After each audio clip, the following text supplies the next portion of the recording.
Look up. Right now.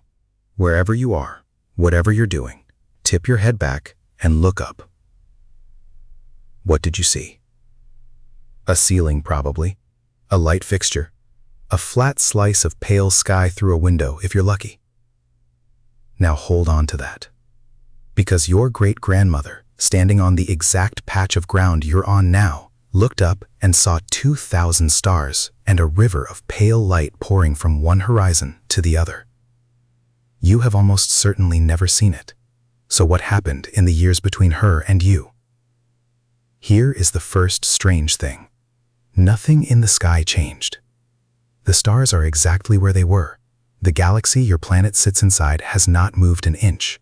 Every one of those 2,000 points of light is up there tonight, in the same place, burning the same way it burned for her and for every human before her.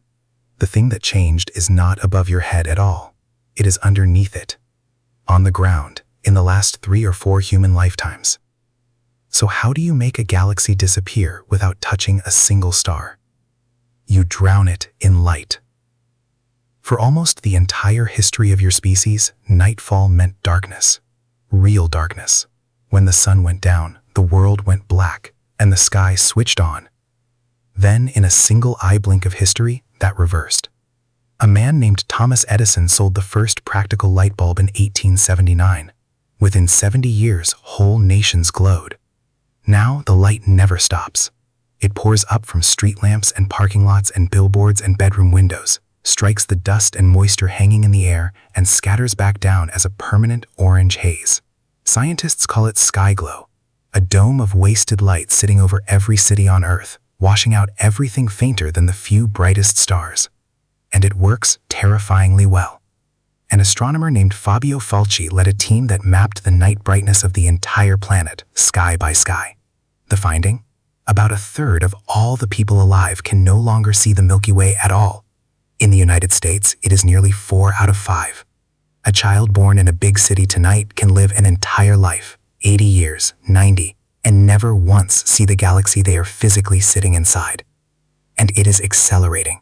A researcher named Christopher Kaiba measured how fast the glow is spreading, and the number is brutal. Across much of the world, the night sky grows about 10% brighter every single year. A child born somewhere they can see 250 stars will by the time they're grown see fewer than 100 from that same window. The sky is being erased in real time, slowly enough that almost no one notices a go. But losing the view is only the surface of it, because the sky was never only scenery. It was the most useful object a human being owned. And the moment you understand what it was actually for, this stops being a pretty loss and becomes a personal one. Think about everything that sky did for the people who could still see it. It was the first clock. The stars wheel overhead in a slow, fixed pattern, and once you know that pattern, you can read the hour in total darkness without a single machine. It was the first calendar. The year's first glimpse of a certain star low on the horizon before dawn told whole civilizations when to plant and when the rains would arrive. The ancient Egyptians watched for one star, Sirius, because its return announced the flooding of the Nile that fed the entire country.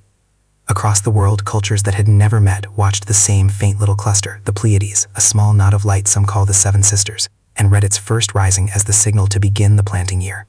From Greece to Australia to Americas, the same handful of stars kept the calendar. No one taught those cultures to agree. The sky simply was the calendar, for everyone had once.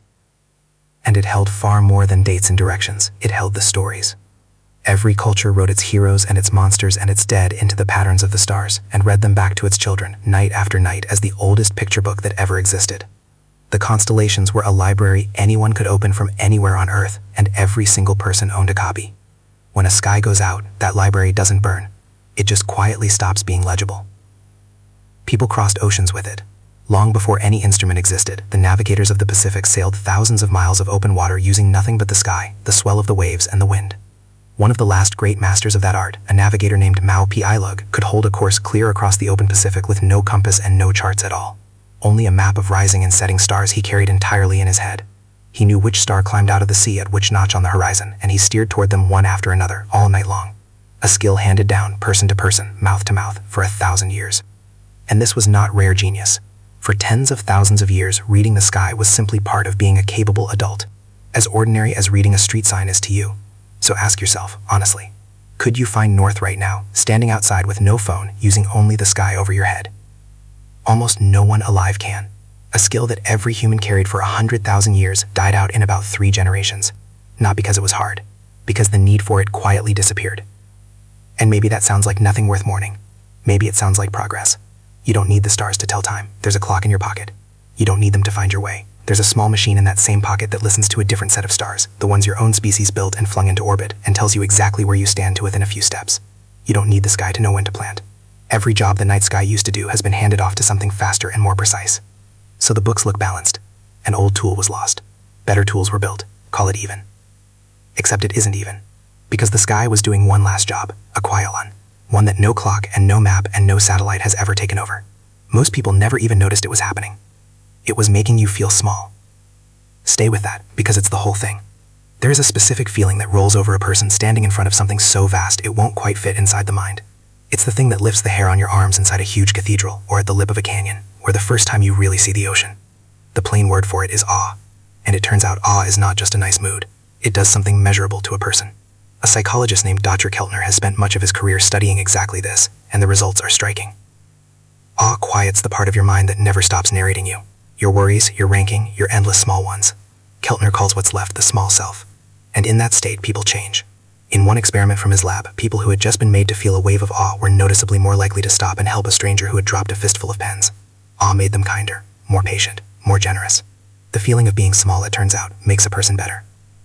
And for the whole history of humankind, the single most dependable source of that feeling was free, and it switched on every clear night, directly above every human head. The night sky was a nightly dose of perspective. You looked up, you saw 2,000 stars and that glowing river of a galaxy, and without a word, without trying, you understood something true and steadying, that you are very small and very brief, and part of something almost unimaginably vast. That feeling never made people feel worthless. It made them feel placed. It set the size of one hard day against a backdrop wide enough to hold it. That is what vanished along with the stars, not just a map. The oldest, simplest tool a human ever had for climbing out the cage of their own head. And look at what fills that space now. A ceiling. A screen held 8 inches from your face, glowing with your messages, your feed, your own reflection. A whole world shrunk down to precisely your size. For most people, the widest thing they will lay eyes on all day is a wall. The gaze that once fell on a galaxy now falls on a phone. So when was the last time you saw something that made you feel that small? And we're grateful for it. Here is the part that should stop you. Your brain still expects the sky. The wiring never went anywhere. It's why on the rare night you end up somewhere truly dark, a desert, a mountaintop, a boat far from any coast, and you finally tip your head back and see the whole thing blazing overhead, you don't shrug, you gasp. Something you were never taught to read, in a language no one ever handed down to you, reaches straight past everything modern in you and seizes something very old. The skill of reading the stars is nearly dead. The hunger for them is not. It is only starving. There are children right now who have only ever seen a star as a flat yellow 5-pointed shape, on a screen, on a sticker, in a crayon drawing, and have never once looked up and found the real thing burning white-hot overhead. They are not missing a luxury. They are the first humans in 100,000 years to grow up with the roof of the world painted over. There is even a scale for how much has been lost. An astronomer named John Bortle built a ladder of 9 rungs, running from a perfect, blazing, true dark sky at the top, down to the dirty gray glow of an inner city at the bottom. Most people now spend their whole lives near the wrong end of that ladder, and never once learn that a better rung exists, or what it would show them if they climbed to it. So here is what is finally, actually true. The stars did not leave you.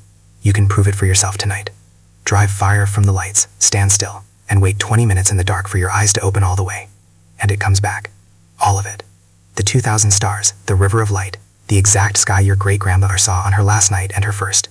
It was never gone. It was only hidden, behind a glow that human hands switched on and never thought to switch off. Which leaves one question, and it's not one anyone else can answer for you. If the oldest, widest, most humbling thing a human being is allowed to look at is still up there, still free, still burning, still waiting just past the edge of the city lights, then what does it say that a person can go years, whole years, without once tilting their head back to find it?